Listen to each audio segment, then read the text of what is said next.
The drug talk. Have you had it yet? How'd it go? Maybe you were caught off guard, but don't worry, you can come back from it. Or are you putting it off because you're scared, or maybe you just don't know how to start? If so, we've got you. And if you've had it, we're here to tell you it's not just one talk. Sorry, it's a lot.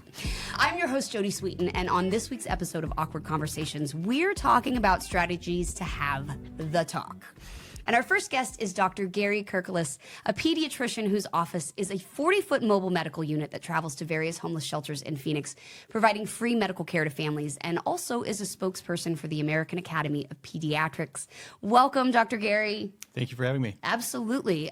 Love what you do, by the way. It's really incredible work. And since 1986, Ray Lozano has been combining humor and education to reach thousands of middle and high school students per year about the dangers of drug and alcohol use. An accomplished stand-up comedian, Ray has found a unique way to turn the talk into a less intimidating and more engaging dialogue. And today he's here to share how we might be able to use this lighter touch to engage with our kids. Hi, Ray. Hey, how you doing? Great. Thanks so much for joining us today. And next up, we have my friend. She's stolen our hearts since Curly Sue. She rocked the stage on Broadway. She blew us away on The Voice. She's not just a superstar, she's also a super mom to 3 amazing kiddos. My friend, the one and only Alisan Porter. Hi. What's up, girlfriend? How are you? I'm very good. I'm so glad you're here today to have this talk with us. Same. Next up is a dear friend of the show as well, the devoted dad, acclaimed actor, writer, and producer known for his roles in Star Wars, Heroes, and Alias. In addition, he's the host of his very own series, The Caregivers, and a podcast called Talk About It, where he dives deep into conversations about epilepsy awareness. I want to welcome back the always engaging and wonderful Greg Grunberg. Always. All right. Well, I'm on a spree. And of course, my fabulous co-host, Amy McCarthy.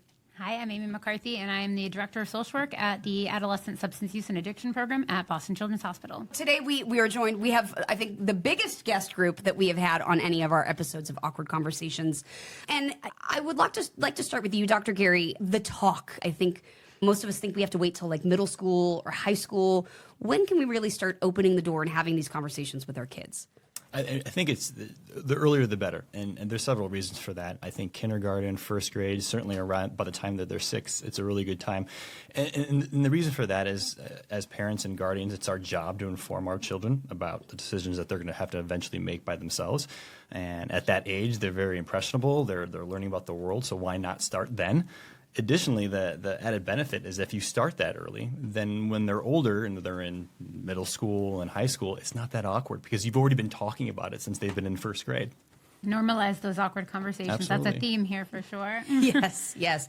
Allison, your kids you have a new one, but how old are your kids now? Almost 11 and 9. Okay, so have you started having these conversations yet? Yeah, I'm not sure it's been like a sit-down conversation, but I'm not really the type of parent who shields their kids from anything that they're going to inevitably see on their own anyway. Mm-hmm. So I'd rather them hear it from me first and get a little clue into what they're going to experience in life. Right. And we've definitely had talks about this. Yeah, I have to say, I think you just hit on something that's really important. It's not necessarily the big talk. Right. I've got 3 boys from 27, 24, 20. And if you set that up as this is the time, that's not what it is. They're going to especially today, when I was growing up, 100 years ago, it was like, all right, Ray Lozano is going to talk to you about sex and drugs. But no, they're going to pick up on stuff through osmosis, through their friends, through the internet, through whatever, at a very young age. So it's building that trust. It's this balance between having a conversation and open dialogue. More than the talk, what's been effective in our family is the listen. When you start this talk, tell me what's going on. Are any of your friends, doing drugs? Or have you heard about drugs or whatever? They'll start the conversation. You don't have to provide way too, because it's scary if you go, all right, here's, But if they're giving you little hints like, oh, yeah, so-and-so says that his older brother smokes weed. And you're like, oh, okay. Then you can make it from there. But we've always found is get the information from them. Let them open up that dialogue. They're not going to just We talk about it a lot on this show about rather than having one 60-minute conversation, have 61-minute conversations. And obviously that's just a rounded number.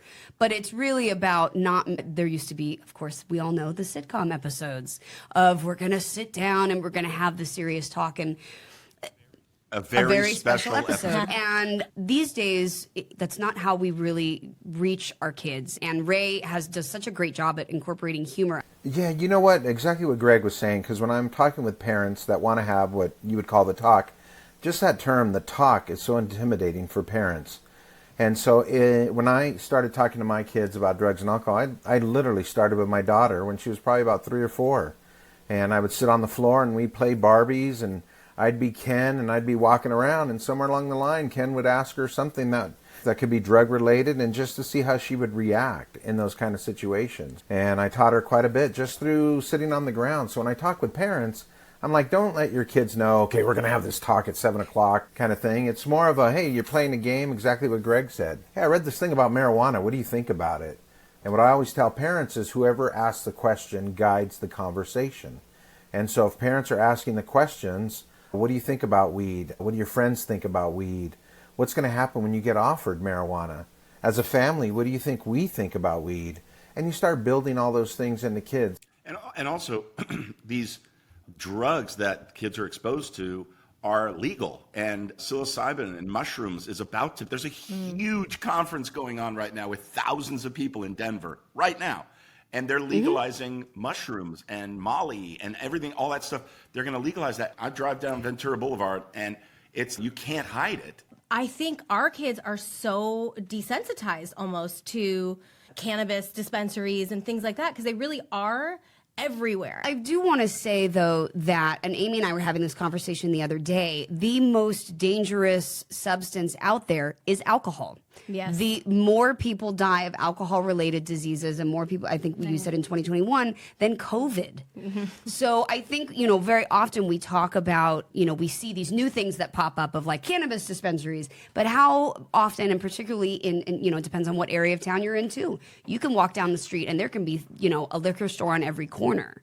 Right. And it's having those conversations regardless, I think, of the legality, that's true. but of the social acceptance of it. And I think we often start talking to our kids about smoking, drinking in that order because it is the things that are most socially acceptable. And smoking, not as much anymore, but vaping and nicotine pens and things like that. Right. But I always like to remind people that alcohol is the first thing that is usually in people's homes, is easily accessible, and is one of the things that as a society we've gone, kids are going to drink. And I would say anecdotally in my work with young people every day, legalization has had a huge impact on how the way that young people look at these things. They often say to me, it's natural. What's the big deal? Because that's the public health message. Well, it's not a public health message, but it's the perceived public health message about it. And I have young people that I work with who say, I don't want to smoke anymore, but I can't get away. I see the billboards. There's the dispensaries right there on the way to the gym. I'm trying to go to the gym to work out. And here now I'm at the dispensary again.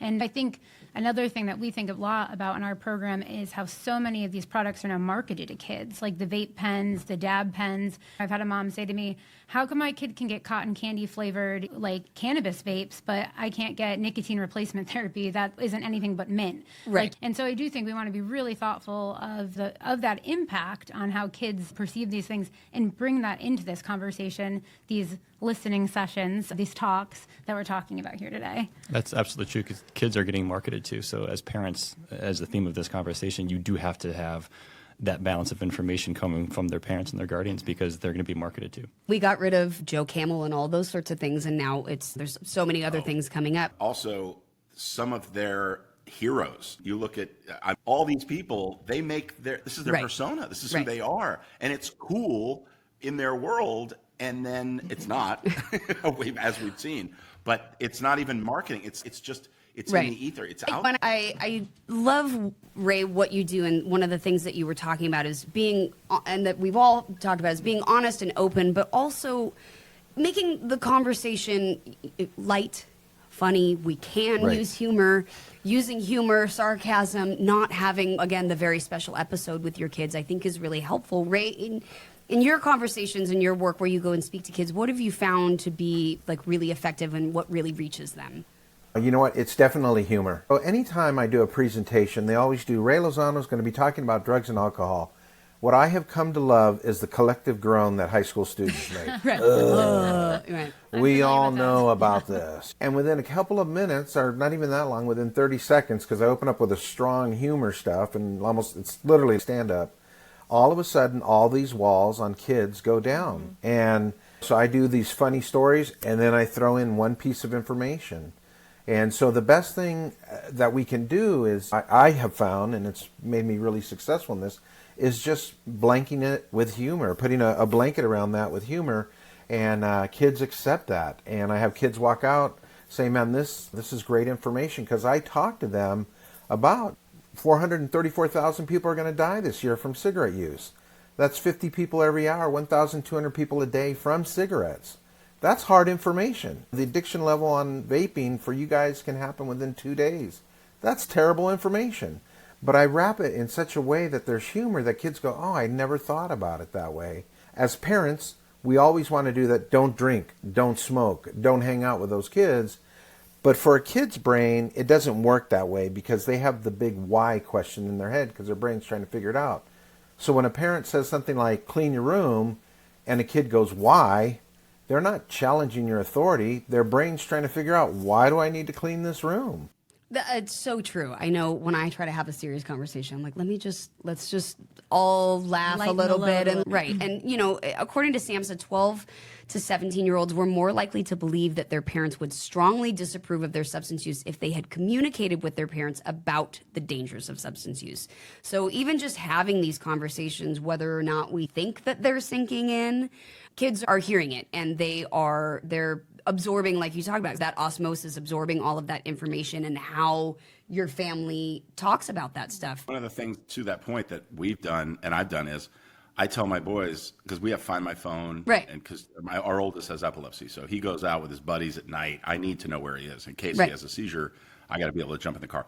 But with the other two, they're baseball players, college, this and that. I tell them, text me, pick me up.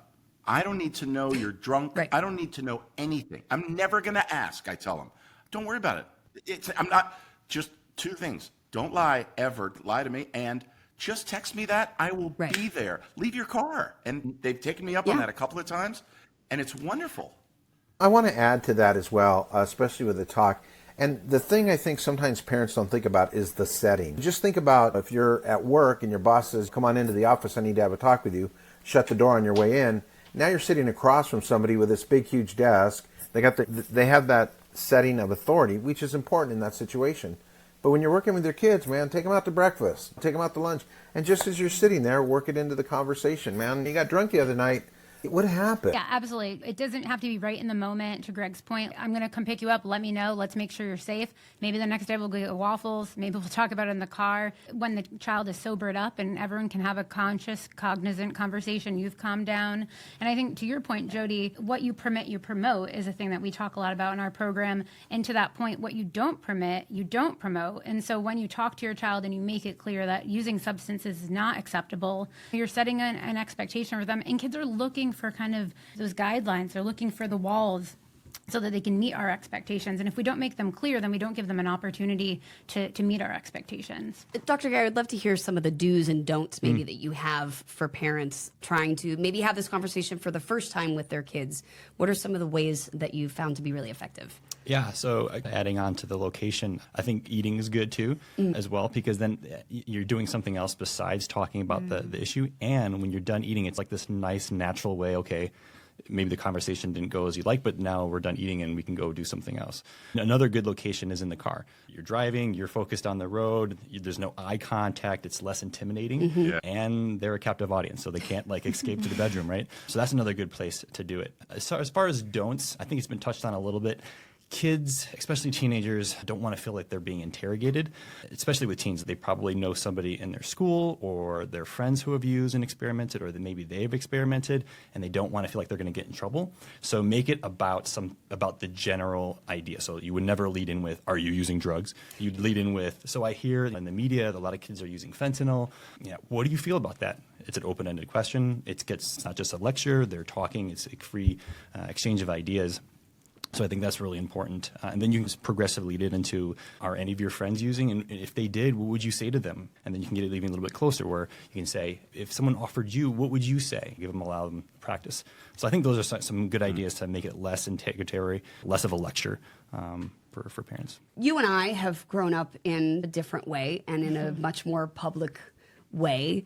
And I know the conversations that I've had with my girls about drinking and using are a little bit different because they know that I have struggled with substance use. They know that I've been up and down in sobriety when I was younger, and they know a lot of those things. I wrote a book on it. It's all, my story is out there. So I think, like you, we've talked about really not hiding anything, because when so much of that is out there and everything's easily Googleable these days, including your parents, they can find it. They can find it. And have you found that has led to more open and honest conversations? Because it's what am I going to do? No, totally, absolutely. And I mean, my kids go to an AA meeting via Zoom almost every morning. They're getting ready for school, and I'm on my meeting, and that's a normal thing in our house. And what I think is cool about that is they're hearing stories. They're hearing what happens to people if that's the road that they choose. And they'll ask, did that happen to you? Not exactly that, but yeah.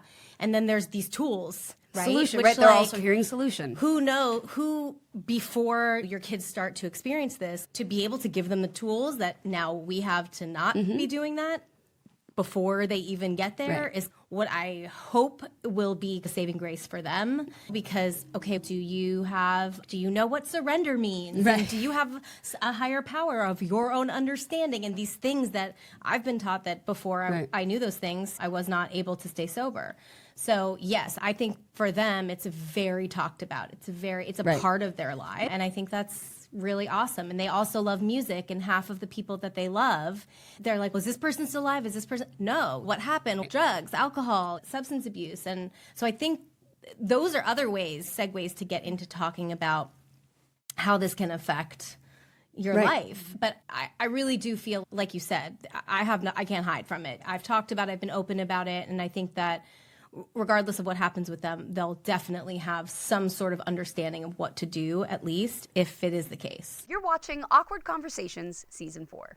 Saving lives means staying informed. Knowing the dangers of using fake prescription pills can help those you care about and keep our community safe. As a parent, educator, neighbor, or friend, we all play a role in building safe and healthy futures for ourselves and our loved ones. Do your part to take the first step today. Visit GetSmartAboutDrugs.com to access education, prevention, and treatment resources. Fake prescription pills laced with fentanyl are deadly. Be their protector. Be informed. Visit GetSmartAboutDrugs.com. Welcome back to Awkward Conversations Season 4. I spoke about this last season, but I grew up with a family history of substance use disorders, pretty prevalent.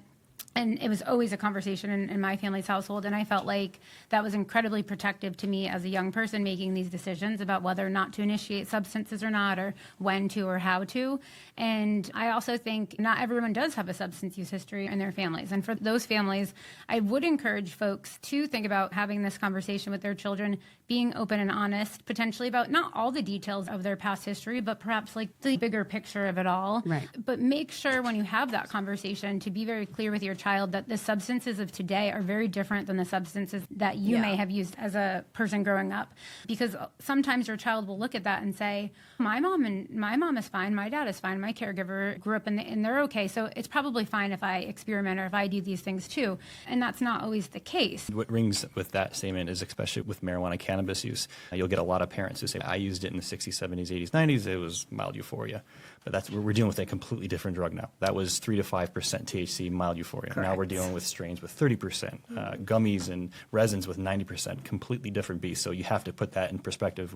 If your child knows that you used, you have to emphasize that we're dealing with. And we're learning a lot more about the effects of cannabis on developing brains, which we never knew ever before. And I think that's the important thing too, is balancing this ongoing conversation and balancing the fear and the anxiety that we have as parents, that we hear out there in the world, and using some lightness, some humor to talk about it, but also talking about how things are different now. And the stupid things that we used to do 20 years ago are no longer just the silly, stupid things you do as a kid. They can be not only life-altering, but life-ending. Yeah, and to the point of Dr. Gary, cannabis use now, it really is, it can be just as addictive, right, in my experience, as any other hard drug. The types of side effects are so different today because of the different potencies and the different strains, and you're not really knowing what you're doing, and is this or that.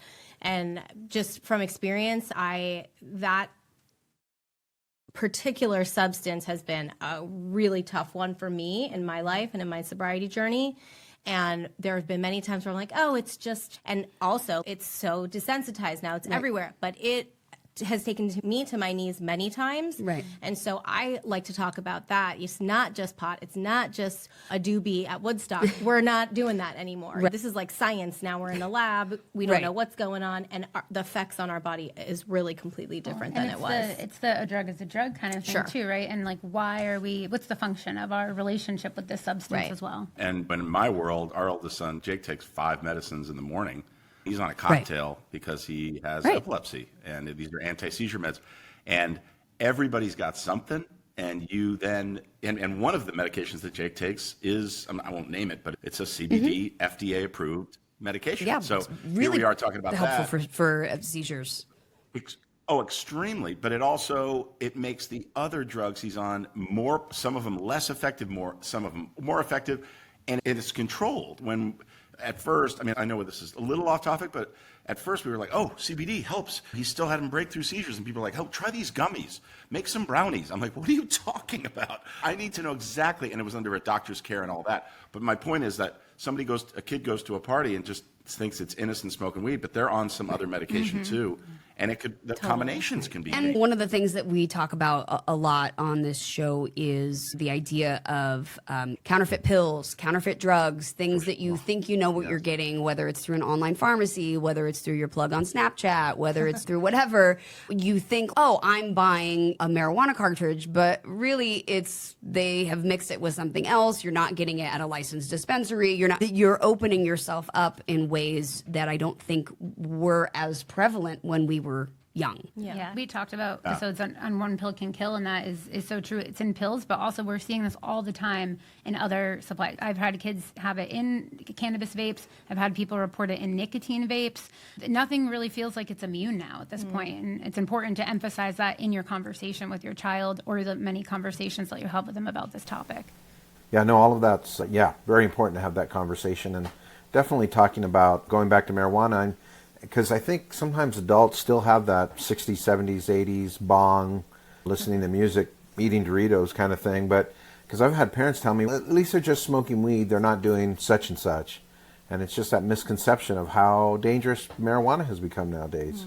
And it's also providing the real, actual statistical information over fear. I think we hear so much in the news, and we think everything that we hear is 100% true, and it's a panic, and we see these stories go viral on social media. And I think at the end of the day, sometimes those can do more harm than good when we hear about things, because then people go, oh, that didn't really happen, or that's not really true. And so then we find ourselves discounting all of the information, and really arming yourselves with facts and statistics and things like that from professionals, from websites, which we will have included in the links in the show notes, all of the links and things that we've talked about. But where are some really... I'll tell you, marijuana is a gateway to waffles. Yes, it is. That is good. Definitely a gateway to waffles. You can You're never right. have just one waffle. No, No, you can't. It's never the first donut, it's the third that's the problem. But Dr. Gary, what are some of the resources and things that you can direct parents to, or that you maybe use yourself? Absolutely. The American Academy of Pediatrics has a website, a parenting website called healthychildren.org. Okay. And you have a variety of topics, and they're all written by pediatricians. And so if you need information about dating information, substance use, alcohol, it's all there, and it's a really good source, and it's all fact-checked and everything. Great, and we will make sure and put that in the show notes with a link. And we don't want to forget about getsmartaboutdrugs.com, which was something we've talked about a lot during this series. And that, of course, will be in the show notes, too. If I can just throw out, if anybody's listening to this and they want information on epilepsy as it relates to cannabis or anything else, I have a website called talkaboutit.org, and I started it many years ago as a way to inform and remove stigma associated with epilepsy and seizures. It's now expanded to everything from Alzheimer's to everything, just talking about exactly what we're doing here. But if you go to talkaboutit.org, you'll find your favorite celebrity. I'm going to rope Jodie into doing one of these for me for sure. Absolutely. It's payback Absolutely. time. But there's PSAs on there, but there's also just conversations with other caregivers and other parents and peer-to-peer stuff. It's really great, but all the answers come from neurologists, epileptologists, RNs, all the people that really can, like a celebrity will ask a question, then we get the professionals answering them. So it's just a wealth of information and a great place to connect with others. Fantastic. Keeping the conversation going is really the important thing that we constantly stress in this, and that it's not just a one and done situation. This isn't just, we said it, this isn't the talk. It's the first of many talks, which doesn't quite have the same ring, but it really is. Ray, what were you going to say? No, I was going to say, the conversation. And so it's not just the talk, it's the ongoing conversation. Because what you tell somebody at age 4, 5, 6, what I told my daughter at age 4, 5, 6, I'm going to want to change that information up when she's 10 and 11, then when she's 15 and 16. And so it's an ongoing conversation. And there's been times when I've talked to my son about certain things, and I'll tell him, this conversation isn't over till you ask 3 questions. And sometimes it'll take him a month, or back in the day, a month or even longer, to come up with a question that he wanted to ask about that. But it left it open, and so he knew that he could approach me in that. I love that. That's so awesome. smart. And by the way, I have to say also, if one of 2 partners, husband, wife, husband, whatever, if one of your kids gravitates towards one of you, don't take it personally. There are moments when my son, one of my boys, will be like, you know what, mom's got this. I'm already talking to her about it. I'm like, oh, great. Just let it go. Right. And then conversely, it's been, God, mom doesn't understand. Can I just talk to you about this? And it's great. So, because sometimes it can be like, what? Don't take it personally. And it can be coaches, it can be counselors, it can be aunts, uncles. I know my girls have, and I know yours do too, like just a solid group of people around them who I trust, who I know have the right and correct information. And I have told my girls, look, you guys are getting older. I get it. I'm mom. I'm lame. It's just, but even if I say the same exact thing that one of my best friends, who they think is super cool, even if I say the same thing, they're like, but mom's lame. It hits different. I get it. I'm 41 years old. My mom tells me stuff, and she'll send me an article. I'm like, oh my God, mom, here we go. But what I've learned is that as long as someone is giving them the correct information, that someone that I trust, and I know that these conversations are happening, it means that it's not only on me, but it means that it's again that village mentality, that surrounding, that circle of care for your kids. You know what? We took care of that because I knew that was going to happen in talking with parents. So when our son hit right around age 14 or 15, me and my wife had that conversation. I says, we're going to get to the point where we are irrelevant to our son in these conversations. And so when I'm talking to parents, I said, make that intentional. Don't hope you're going to find somebody that'll talk to your kids. Right. Find somebody that's going to talk to your kids. That's awesome. Pay for their dinner. Let them go out. Throw them a few bucks, however it works. But be intentional about having somebody in your child's life. There's so much that I love about what you just said, Ray, and that intentionality is one of those things. And I think that coordination with the adults in your child's life is really important too, because like we're talking about, there's so much new information about all of these different things, and not all the adults are going to know the information that we're talking about right now. And so making sure that you're getting that information to those people to try to ensure that message is clear across the board. And even like when you have a partner too, coordinating with them, like I can see a lot of kids saying like, I'm going to talk to mom about this, and then being like, I didn't actually talk to mom. Like, did you talk to them about it? And so coordinating across the board can be really helpful. I just want, like, every kid is so different. Like, my daughter is like, I will never. That's so disgusting. How could someone put smoke in their mouth? All these things. And my son's like, yeah, I'll probably try it. So of course you're going to try it. One of them is going to try it. So I think it's better than just, you better not. So all of these things that we're talking about is that immediate parental response is, I will kill you. But I think what this is opening up, and what needs to be talked about more, is how are you going to respond if someone says, yeah, I'm probably going to try it, to have it in your arsenal beforehand. Ray was saying, be ahead of the game. That's kind of genius. So I'll be calling you for parenting advice after this.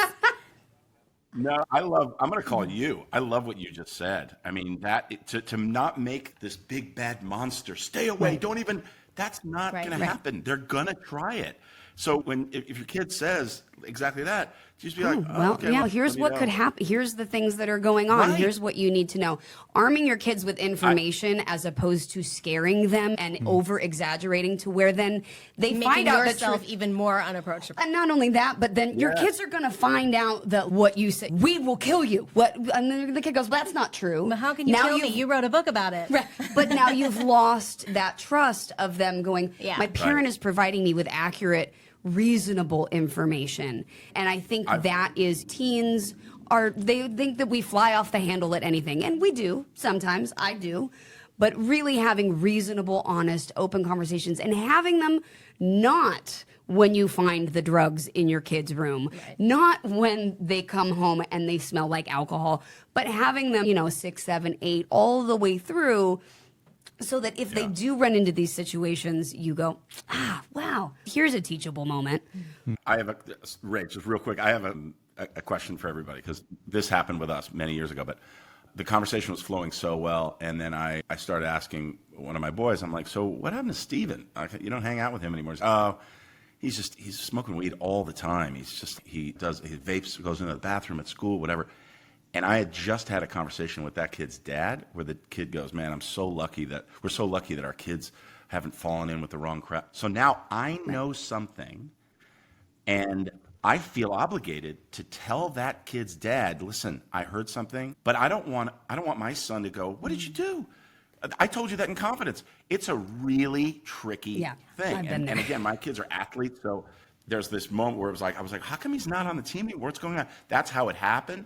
But I'm like, Dr. Gary, what is your advice on that? If all of a sudden you find out something, do you act on it? Because I would want to be told. Yeah, you want that two-way conversation to continue going, and if you betray your child's trust, that could jeopardize it in a big way.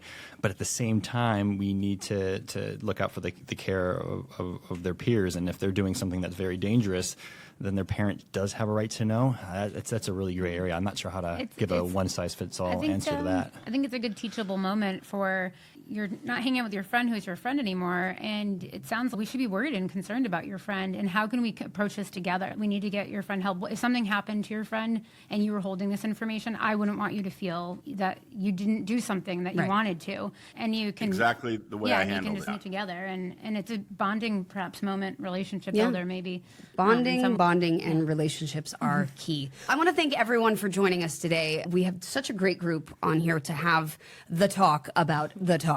And all of the links and things that we have talked about, any of the resources that we've mentioned, websites, all of that kind of stuff is going to be in the show notes. So if you've been watching and you are curious about any of the things that we've mentioned, I promise all of that information will be available to you so that you can be armed with all the correct information to go forward with not the talk, but the many talks that you will have with your kids about this. Greg, Alisan, Ray, I would love to hear about any of the projects that you have coming up that you'd like to promote, that people can check you out in. Alisan, what do you have going on? I have a kid who's singing Let It Go from Frozen on Instagram right now, and the video is at 26 million views. I've worked my whole life to try to be an Instagram sensation, but my 20-month-old completely wiped me out. No, I'm actually in the studio. Just started yesterday recording a new album. So awesome. I'm in there and trying to do it just one day at a time. Yep. Oh, yeah, one day at a time. Greg, what about you? We're on strike, but I'm shooting a show called Duster for Max, and it's a really cool period thing with Josh Holloway and Rachel Hilson and me and a few other people. But in the meantime, I've been doing game shows and stuff. But I want to just take this opportunity, please, if you're a caregiver, and we're all caregivers to our family members and friends, go to thecaregiverseries.com. It's something I'm so incredibly proud of, and you'll just hear other conversations. But it's epilepsy-centric, but don't let that turn you away. We can all learn from each other just as caregivers. Transferable skills all around. Absolutely. Ray, what about you? It takes us about 9 months to develop a new program. And so we are releasing, at the beginning in July, a presentation for 6th through 12th graders on fentanyl. It's called Contaminated, Everything Good and Bad All at Once. And we were talking about the dangers and how the addictive quality is. And so it's been a big request that we've gotten probably for the past year or so, coming in and speaking to like 8th graders about fentanyl. So we're getting ready to release that, and all that information is on my website if people are interested. And Dr. Gary, what about you?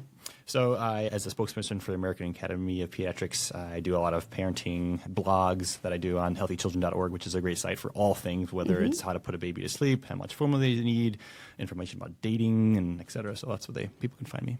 Okay, great. And as always, again, links in the show notes. Make sure you check those out. Remember that your relationships don't have to be perfect. The talk doesn't have to go perfect the first time you have it, the third time you have it. It's so much better to just show up and be present as a parent than worry about being the perfect parent. And thank you so much for joining us for the final episode of Season 3 of Awkward Conversations. It has been such a pleasure to bring you all of this information. I hope it has helped. I hope you have wonderful, open, honest, real conversations with your kids. I hope you use all of the links and the resources that have been provided by all of our amazing guests. Thank you so much, Amy. It's so great to be in the same room as you this season. It's been incredible. It's been incredible. Wonderful guest, wonderful host. Thank you. And I really am so grateful to you and the work that you do, and everyone in the recovery community, whether it is through professionals, whether it is through meetings, whether it is through 12 steps, whether it is just through being a caregiver for the people that you love in your family. So thank you for joining us this season of Awkward Conversations, and we will see you next time. That's all for now. Tune in next week for more of Awkward Conversations Season 4. Did you know that teenagers with low self-esteem are significantly more likely to turn to drugs as a way to cope? This troubling trend isn't just affecting girls. Boys are increasingly following into this dangerous pattern too. With the recent surge in media coverage of new weight loss drugs, kids are constantly bombarded with potentially harmful messaging. Tragically, really, body dysfaction is rampant in our culture. It's very hard to find people, particularly women and girls, but also people of all genders who are dissatisfied and unhappy with their bodies. So clinically diagnosable eating disorders are relatively rare, but body dysfaction is everywhere, and it's very harmful. Indeed, yeah. So many people don't realize that with eating disorders, the absence of your body and brain getting the nutrients causes you to not always be able to think in a logical or rational kind of manner. We're really focusing today on the idea of body image issues, their intersection with substance use disorder, and how we help people build up that self-esteem and build up that feeling of resiliency and acceptance for themselves. We have to recognize that these are public health problems and that they can't be solved child by child, house by house. That it can't, although we all as parents do absolutely the best we can, the truth is we're raising our kids in a toxic cultural environment, and we're raising them in an environment in which major corporations want to sell them stuff that's going to be very bad for them in order to make a lot of money. Make sure to check out GetSmartAboutDrugs.com. Parents, caregivers, you can find so many resources of great information there about how to talk to your kids and make these conversations a little less awkward. A huge thank you to the ELPS DAP, which is the largest all-volunteer nationwide drug awareness program, and also a huge thanks to the DEA for their outreach program and for making this possible. The views, information, or opinions expressed during the Awkward Conversation series are solely those of the individuals, speakers, commentators, experts, and/or hosts involved, and do not necessarily reflect nor represent those of the production, associates, or broadcaster, or any of its employees. Production is not responsible and does not verify for accuracy any of the information contained in the series available for viewing. The primary purpose of this series is to educate and inform. This series does not constitute medical or other professional advice or services. This series is available for private, non-commercial use only. The production, broadcaster, or its channel cannot be held accountable for all or any views expressed during this program.